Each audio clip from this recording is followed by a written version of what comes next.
Азамат жетім болмайды, халықтан болса панасы. Бала жетім болмайды, қасында жүрсе анасы. Халық жетім болмайды, басшы болса данасы деп, сырым датылы дәл осылай жырлаған. Армысыздар, аса қадірлі оқырман қауым.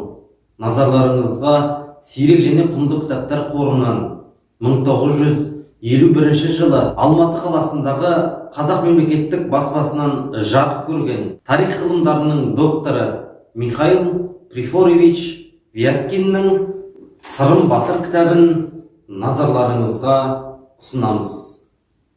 Автордың бұл кітабында Рушын жырларының қазақ қоғамындағы ірі орны, Сырым батыр қозғалысының тарихы, сонымен қатар кіші жүздің 18 ғасырдағы саяси өмірі, Нұралы ханның тақтан түсірілуі, кіші жүздің саяси қайта құрылуы үшін күресі, қозғалыстың өрлеуі мен Сырым батырдың халық жолында ерлікпен қаза табуы жөнінде баяндалады.